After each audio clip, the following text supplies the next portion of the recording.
Andau velawai wa se chinkono sangai laku kikesa ko Samsoni ka raida kina indona lewan do tangani ka sa duru wa sa tukuni be ira na kai kesa sa duru mai kike ko Samsoni har sa wa boli bolita kalau koto wa ina bongi ka singa waka mai na mata mata ni koro har sa tikulo ina bongi ka kaya ni sa rara mai na mataka endana pa mati koya asanta ko koto ko Samsoni ko lomo ni bongi ia ni sa lomo ni bongi sa gau tu ka tora na isonga ni mata mata ni koro kena kenra duru rorua ka dabu tatani kena isamu ngaka talanga ka viria kina nona idolo dola ka dolata dake kina ndela ni uli unua sa andonu ye pironi ye muri salomano ko koe ndo na lewa na edano ko tilaila mai nambuda ko soreki ara sala ko dake mai bua ko ira na turanga ni kai Filistia ka kai bua mo temaki koea mo kila kina se dabu na buna na nona kau ko lewu ka dabu na ka ki teu na rawai koe kina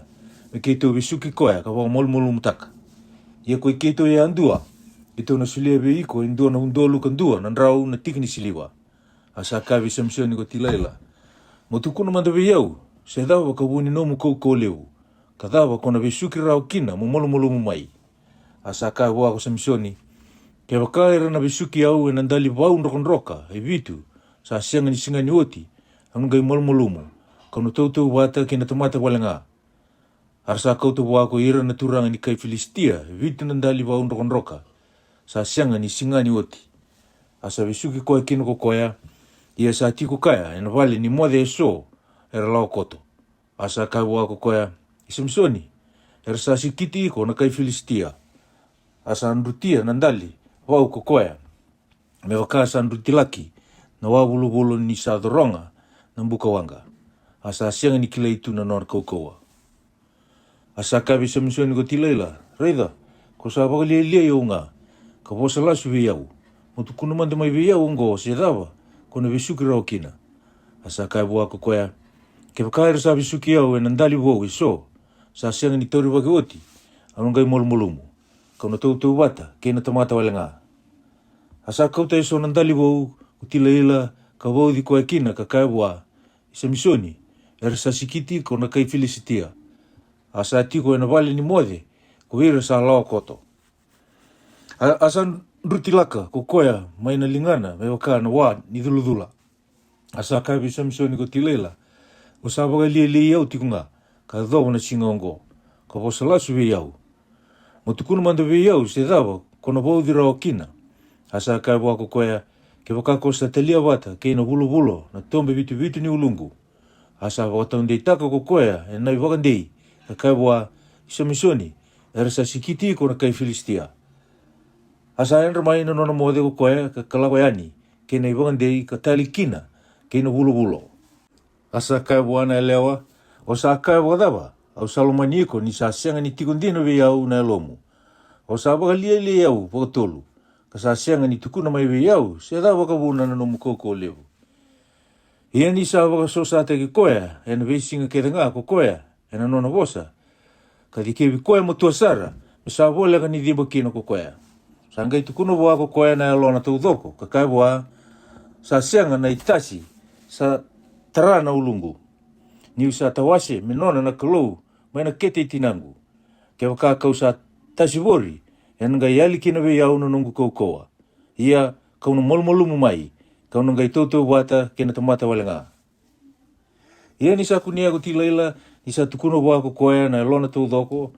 sa talaki me kadibi ira na turanga ni kai Filistia ka kaya tau lawa ondo mai ongo ni sa tukuno be yau ko koea na lona tau dhoko ara sa lako dake bua ko ira na turanga ni kai Filistia ka kauta na ilavo e na lingandra asa wau modiri koea e na nduruna ko koea asa kadiba indo na tamata ka tasia na tombe vitu ni uluna ka sa waka teke wu me waka molmolu mutaki koea ka sa lako tani wa na nona koukoa asa kai ko koea Samsoni era sa sikiti iko na kai Filistia asa yandro mai na nona mode ko koea ka kaya au na dhuruya ni ongo me waka kau andau kitaka kau na waka kure ma au manda ia sa sianga ni kila ni sa lako tani wa ko Jehova asa turi koea ko ira na kai Filistia ka liuta na matana ka kauti koe sombu ki kesa ka vesuka inai vesu parasa asa andau ngangi sila ko koea ena vale ni vevesu Asa tumbu tale na ndrau ni uluna, ni sa tasi wori oti.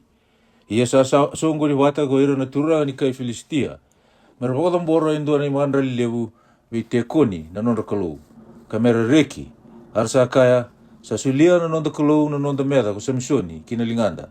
Ia ni rsa kuni koya ko ira na tamata, ersa wakata taka na nonda kalou, kakaya, na nonda kalou, sa sulia na nonda meda kina linganda.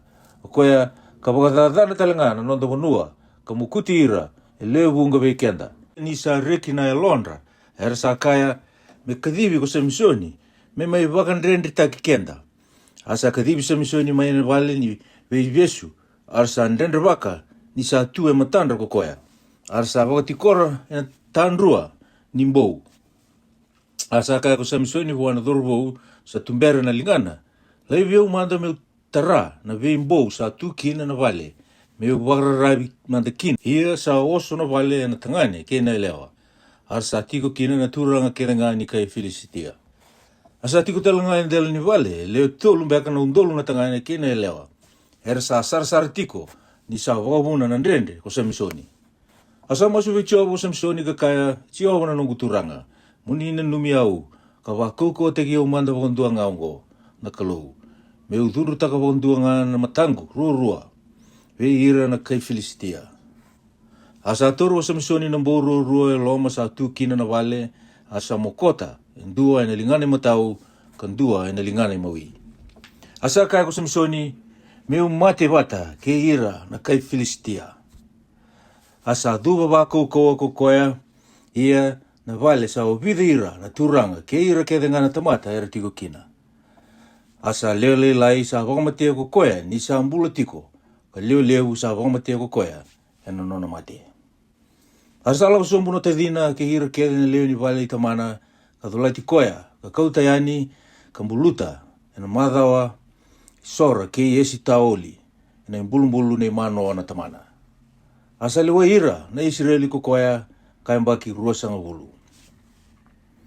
Wasi chinka bitu, sando na tamata may na ulo ni wunua ko Efremi na dana humaika. Asa kaya buwa na tinana ko koya, atiki ni siliwa, endua na undolu kundua na ndrau, sa kautani may veiko, na kako ang bumbulu ikina, kawosa talaga kino viyau. Reda, sa tu viyau na siliwa, sa iyau nga kakauta.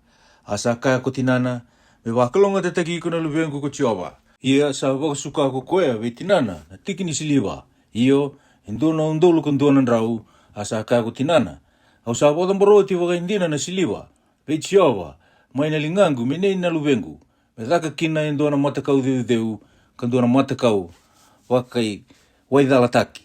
Iyo ngo, au na wakasuka tale ve iko. Ia ni sa wakasuka ko koya na siliwa wana tinana, sa tauro ko tinana, e ruanan rau na tiki ni siliwa. Kasulia wana kena matai. Asa takawa kina ko koya, endua na matakau deu, kandua na matakau waka waidalataki. Asa tunga na vale imaika. Asa andua na nono mbure kalou na tamata koya kumaika. Asa takawa ko koya endua na efoti. Kaso na matakau sambulia, endua na lubea na menona mbete ko koya. Ena ngono koya sa sianga na tui, ve ira na Israeli. Era sa andu takawa ko ira na tamata, ya andua na ka, sabi na kato ko koya. Asa andua na dharubo may pedeliama, ni chuta, ena matangali chuta, endua ve ira na livai ko koya. Asa tiko bulangi makia, asa lako na tamata koya may na koro ko pedeliama ni chuta, may lagi tiko bulangi ena andua na bunua, ena kunea. Ia ni sa lako tu sa eado, kina ulu ni bunua. Ko Efremi, kina vale maika. Asa kaya bua ko maika. O sa lako may vei, asa kaya bua ko koya. Ko iau na livai may pedeliama ni chuta. Ia, kau sa lako tu meu tiko bulangi ena andua na bunua, kau na kunea. Asa kaya bua ko maika. Mo tiko nga ke iau, mo tamangu, ka munungu bete.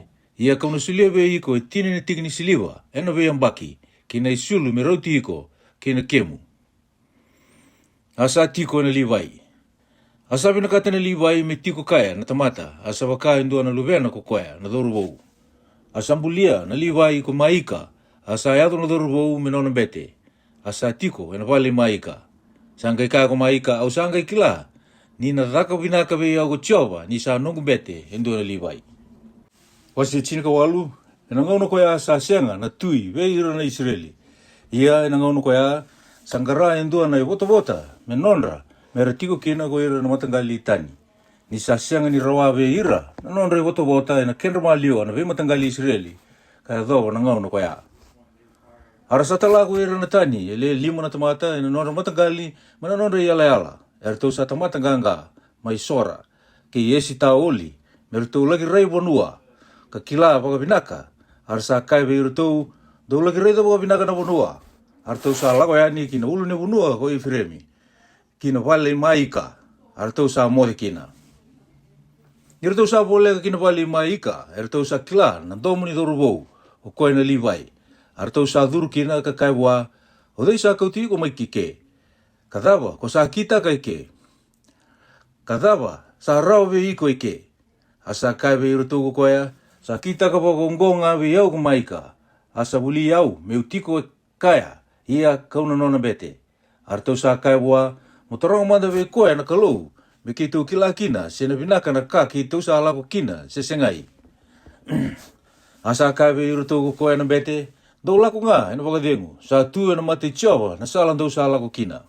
Ara tau sanga i lako na tamata e leo lima, ara tau sa lako maiki, liesi, ara tau sa kunea na tamata, era sa tiko kina, nira sa tiko welenga, me wakana nona tiko na kaisa itoni, era tiko wakadengu ka welenga. Asa senga indua, sa koukoua me wakadadana indua, ena indua na ka, ara sa tiko ve waki, ke ira na kaisa itoni, kara senga ni vela kovi, ke ira na tamata tani.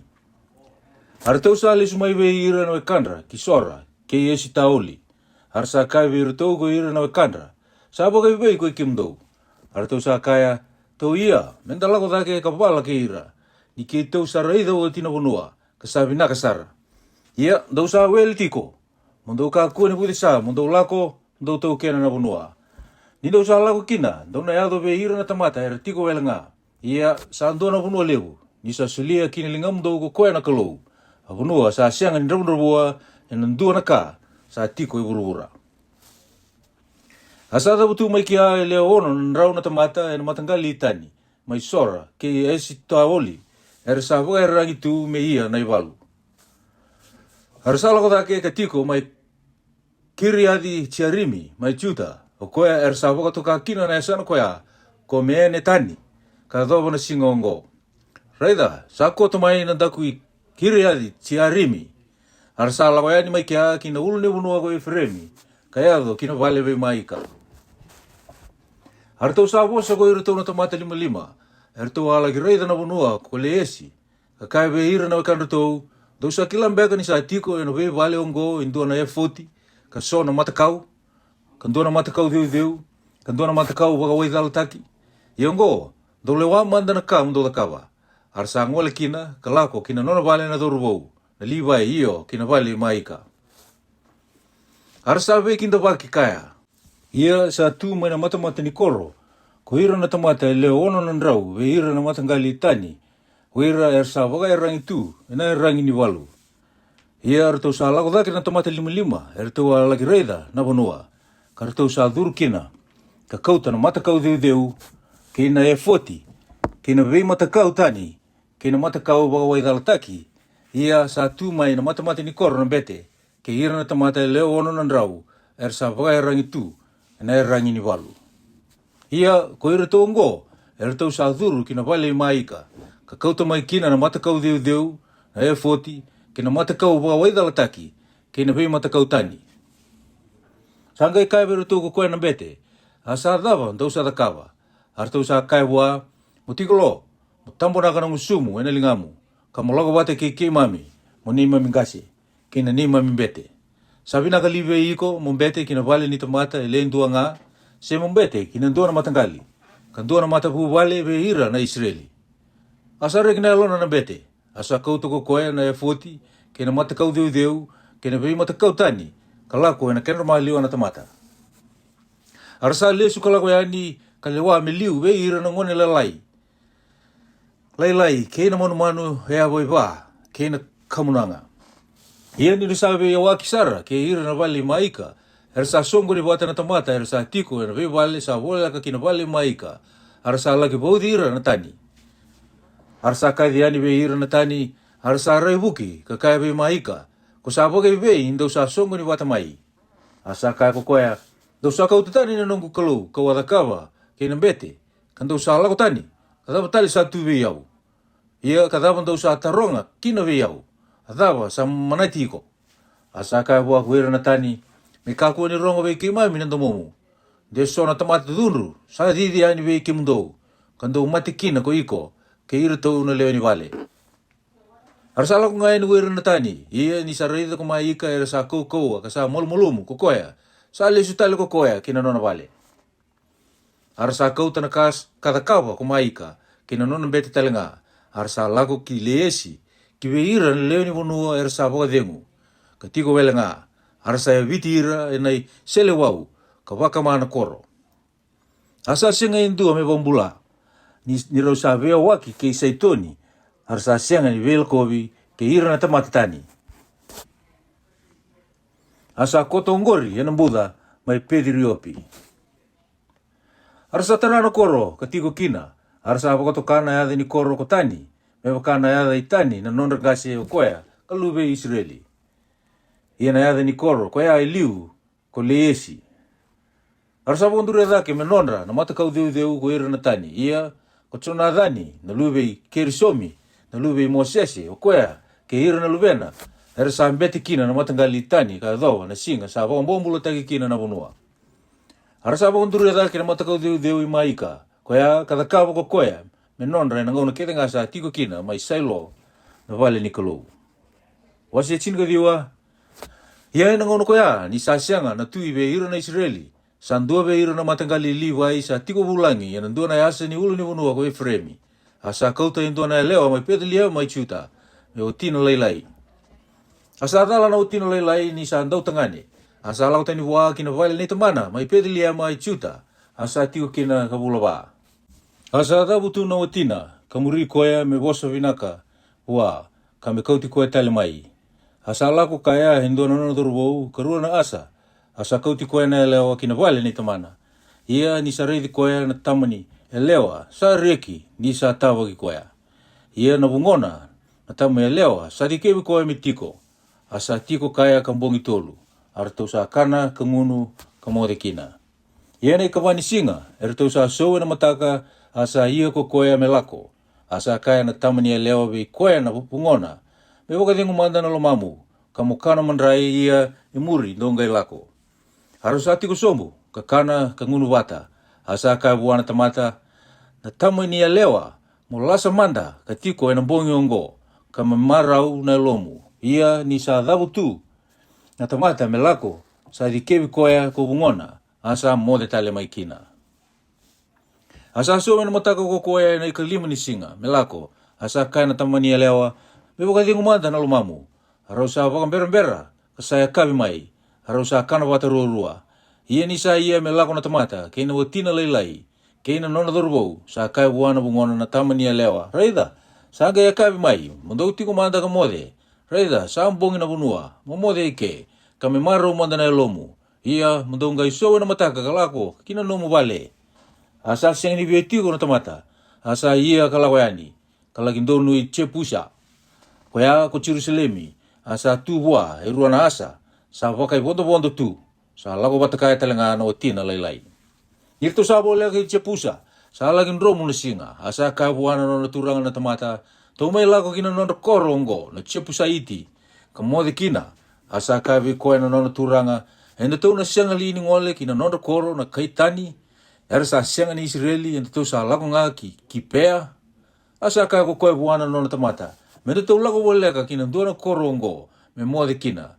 Ko kipea seko rama arto sa la ko tu kasan romu na singa ni arto sa wole ka kipea ko ya sa ni peni chamini arto sa ngole kina melagi mode kipea ie ni sa do kina ko koya sa tiko sombu na sala ni koro ni sa sianga ni do na tamata sa ko ti arto ki vale merto mode kina karoida sa do na tamata ngasi sa tale mai na kavi mai no na taka taka ina were tamata mai na ulu ni bonua ko ifremi sa tiko bulangi mai kipea ia ersa matangali penchamini na leo ni koro koya.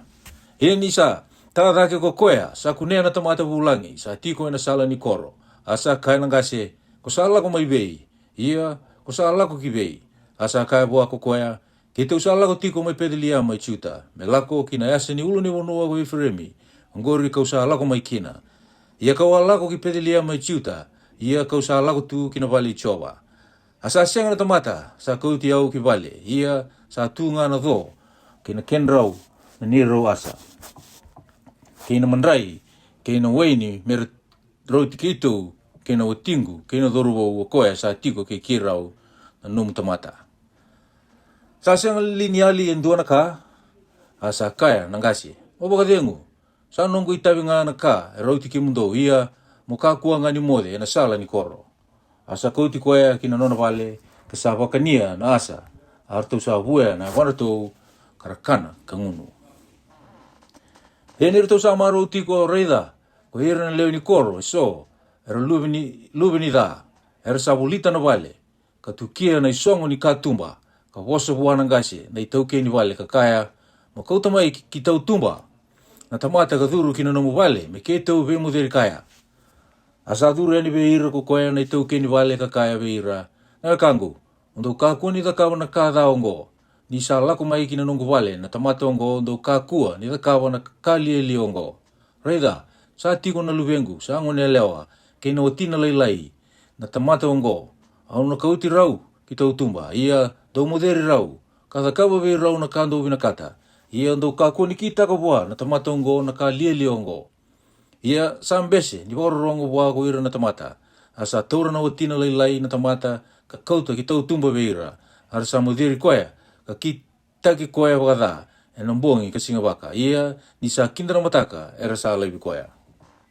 Asa lango maina e leo e na mataka, kambale sombu kina isongo ni katumba ni nona vale na tamata, sa tiko kina na nona turanga, me singa mai. Asa tu daga na mataka na nona turanga, ndolawa na isongo ni vale, ka thuru ki tau tumba, me lako e na nona ilako lako, ka reida sa mbale koto na elewa, na watina lailai e na katumba ni vale, asa tambaka na ilango ni lingana. Asa ka wako koea, utu dake, mende tau lako, asa sianga indua sa bosa mai, sa angelo viti koea dake, ka tauda kina asa. Asa ia na tamata, kalako yani hina nona ya sana. Ieni sa yado kina nona vale, sa taura na isele, ka taura na watina lailai, ka tawatawa bata, kina suina, mi tini karua na tikina, ka pakauta kina nona yala ala kedanga na Israeli.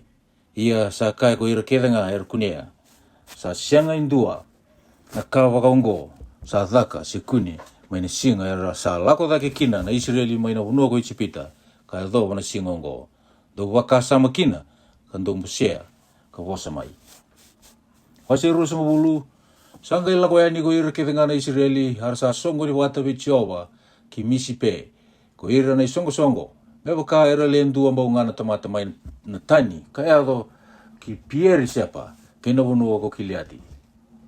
Ia sa tu wata ke ina nonre songo-songo na tamata ni kalou, ko ira na nonre turanga na tamata ketenga, ia na matangali ketenga Israeli.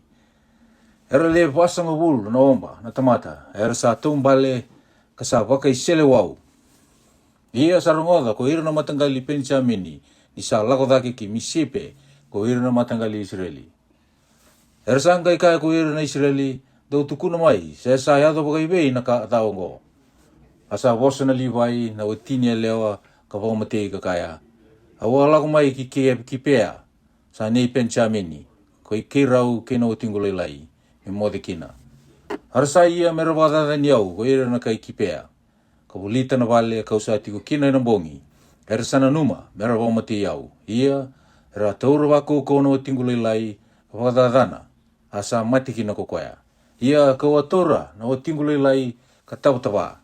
Ka wakauta kina wanua tau dhogo era sa tau kena ko ira ni Israeli. Nira kitaka na ka wasisila kina ka lia e Israeli. Reida, koe ke mundau kedanga na Israeli, dau tukuna mandamai na ka ando na numa, kina numdo lewa. Asa tu dake na tamata kedanga me waka, era lendu ambao nga na tamata, kakaya, ena sianga indua weekenda, me lako kina nona vale lata, ena sianga telanga ni lesu, indua na tamata kina nona vale. Ongo nga na ka, enda ngai kitaka, ki pea. Ena wakawiri mendingi, ka lako dhake kina. Ia, enda na kauta na tamata leo tini, maina leo ndua na ndrau, mai na matangali andua ni Israeli. Kena lendua na ndrau, mai ve ira na lendua na undolu. Kena lendua na undolu, mai ve ira na leomba. Mera kau kakana ve ira na tamata. Mera ngai sauma, nira yado ki kepea i penchamini. Me waka na ka lielia, ra kita ka Israeli.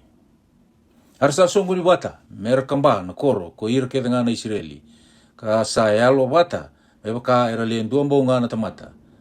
Arsa talai ira na tamata iso ko ira na ve matangali Israeli. Kina matangali tau do ko penchamini ka kaya. Athawa na ka daongo sa dhaka ina kimdo maliwa. Ia, mondo ngai suli ira na tamata, na luwe ni dha era tiko e kipea. Mera kei tau wonga te ira, ka wako tia leivi, nai wala dha mai ve ira na Israeli. Ia, ko ira na matangali penchamini, er sa mbese ni muria na bosa ni vekandra na Israeli. Arsa songo ni wata ki kepea, ko ira na matangali penchamini, mai na vei koro, mera laki vei wala ke ira na Israeli. Arsa wili na matangali penchamini, mai na vei koro, na vei singa. Koia, karasa le ruasanga wulu ka wono na undolu na tamata, era pakai sele wau, ke ira tali na kai kipea, era sa wili, era sa le vitu na ndrau na tamata dingitaki. Ira na tamata kere ngango, era sa le vitu na ndrau na tamata dingitaki, sa lingai maui, karasa dau rambotaka ya andua na watu, me senga ni dhala, sana klauta indua na ndrau ni ulu. Ia koe na Israeli ni rasa senga ni wili wata ke ira na penchamini, era sa le pasanga wulu na omba na tamata, na kenre wili, era sa wakai selo wau, era sa tamata i walu ko ira kere ngaongo.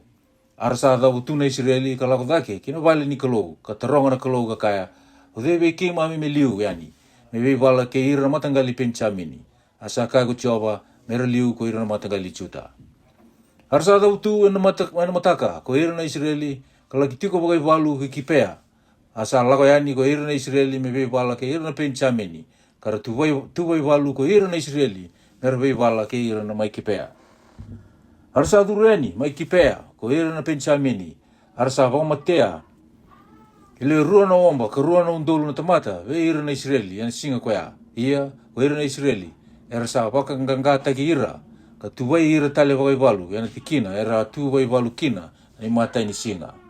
Arsa lako thake ko ira na Israeli, ka tangi mata i chowa, ka kaya kawi mai, arsa tarongi chowa ka kaya, me lako tale me wala ke ira na penchamini na te dingu se singai. Asa kako chiaba, do lako ka wala ke ira. Arsa toro boleka yani be ira penchamini, ko ira na Israeli, na ikarua ni singa. Asa duru yani kipea, ko ira na penchamini, me wala ke ira na karua ni singa. Kara viti ira tale na Israeli, kasa matikina ile ndio na omba, ka walu na undolu na tamata. Ersa wakai sela wau ko ira ke tengango. Ersa ngelo ko ko ira ke tengana Israeli, ke ira ke tengana tamata, ka lako kina wala ni kalou. Ka tangi tiko kina ena mata i tiowa, ka lolo ena singa koea, ka mbongi waka. Arasa waka tambora i sone i soro kama, ka sone maandrali ni bebi na kati, ena mata i tiowa. Arasa tarongi tiowa ko ira na Israeli, isa tiko maikia, na kati ni vela lati ni kalou ena ngauna koea. Asa ndonga rawa, ko finiasi, na luwe Eliasa, na luwe Roni, ena ngauna koea. Kakaya, me ula ko tale me wala ke ira na penchamini na te tingu, se me ukakua. Asa kako tiowa, do lako dake, ni usa suli ira kina lingamu, ena mataka. Asa lisia sona tamata ko ira na Israeli, mera mbika lao woli ki kepea. Arasa lako dake ko ira na Israeli be ira na penchamini, ena katulu ni singa. Arasa tuwai walu ki kepea, me wakai liu. Arasa dureni ko ira na penchamini, me tawa ki ira na tamata, karasa wakai rangitaki, mai na koro. Arasa wakatigabu mera viti ira na tamata, kamukuti ira mate, me wakai liu. Ena veisa la tu sa lako dake, indua ka waka, kina wale ni kalou. Ia, na keni karua sa lako ena were, ki kepea. Ersa le tulu sanga wulumbeka ve ira na Israeli. Arsa kai ko ira na penchamini. Ersa mokutale, me waka enda mukuti ira liu. Arsa kai ko ira na Israeli. Tundro manda, ka waka era tagi ira, ma ena koro, kina veisa la tu. Arsa dhau tu ko ira ke na Israeli, ma ena nonda tikina, ka tu vai ira, wakai walu, mai peali tamari. Ia ko ira na Israeli, ka bika lao koto, ersa lako mai na nonda tikina, mai na hunua veido ni kepea. Arsa lako mai waka ki kepea, le ndua na omba na tamata, dingi taki mai be ira ke na Israeli. Asa kali unai walu, arsa senga ni kila, ni sa wole ka be ira na da. Asa e viti ira na peni chamini matanda na Israeli ko Jehova. Ia sa wang matea ko ira na Israeli ya na singa koea le rua na wambo kalima na undolu. Kandua na ndrau ve ira na peni chamini era sa waka iselo au ko ira keda ngaongo. Harasa kunia ko ira na peni chamini ni rasa moku. Ni rasa nrotaki ira na peni chamini ko ira na Israeli. Ni rasa wakara ravi ve ira era sa lesi me mbika lawa koto mai kipea. Arsa to tolo sara ko ira na mbikalau koto, kasi kiti kipea, ia ko ira sa mbikalau koto, era sa lago tu ka samuta no koro, taudoko e na isele wau. Asali siya ndo na ipakata kila ve ira na Israeli, ke ira na mbikalaua, mera kuibuya, indua na kumbau lewu, me lago dhake mai na koro. Ia ni sa suka mai na iwalu ko ira na Israeli, sa ia ko ira na peni samini ka mukuta mate, le tulusanga bulumbeka ve ira na Israeli. Nira sa kaya, sa moku waka indina, matanda, me waka na iwalu liu. Ia ni sa kubuda ke nanduru ni kumbau, mai na koro, sa rai ki muri na peni chamini, ka reida, sa lako dhake ki loma langi na kumbau, mai na koro taudoko. Ia nira sa ngai wuki mai, ko ira na Israeli, sa kinrua ko ira na peni chamini, nira sa reida, sa edobi ira na da. Ia sa wuki kina, kanroa mai ve ira na Israeli, ia na sala kina ve kau. Ia sa waudi ira na iwalu. Ia ko ira mai na vei koro sa waurusai ia na kenra mai liwa. Sa mbuku na kenra lawa, na pinchamini, kara sa wakasavi ira. Kambuturagi ira waka rawa, ia na yasa i kipea, waka kinai tanda ni mate ni singa. Asa mate ve ira na pinchamini le ndua na omba, ka walu na undolu na tamata, sa tamata nganga ko ira keda ngango. Ia sa lesu kanro, kina vei kau, kina vei ulu ni batu, kurimoni, karasa wakamatea ve ira na ise, e na vei salatu, e 5 na undolu na tamata, karasa wakasevira, matua, kadovi, kitomi, kaya vita ve ira ele 2 na undolu na tamata. Ia ko ira keda nga sa mate ve ira na peni chamini na singa kwea, sa le 2 bulu ka 5 na undolu na tamata, wakaisele wau, sa tamata nganga ko ira keda ngango. Ia sa lesu ele 1 na ndrau na tamata, kanro kina vei kau. Kina ulu batu, kurimoni, harsa tiko mai na ulu batu, kurimoni, kabula ba. Harsa lisu telo mai ko ira na Israeli ve ira na peni chamini, kai viti ira na tamata ya na vei koro, na isele wau, keina manu e awai ba, keina ka kedenga sa kunea, harsa pakama na vei koro kedenga sa kunea. Wasiru sanga ulu gandua, ia sambumbulu iwati, mai misipe ko ira na Israeli kakaya, na sianga indu e wikenda, misulia na lubena e lewa ve ira na peni chamini, me watina. Arsala ko mai na tamata, kina vale ni kalou, katiko kina e na mate ni kalou, kaya kabi mai. Arsa tangi wakandomo i lea usara, kaya itiova na kalou ni Israeli, sa e ado me davai na kaongo e Israeli, me ali e na singongo indua na nonra matangali na Israeli. Asa so na mataka ko ira na tamata, kada kaba mai kia indua na i dambo ni soro, ka vodamboro e so na i soro kama, ka so na i soro ni vevi na kati.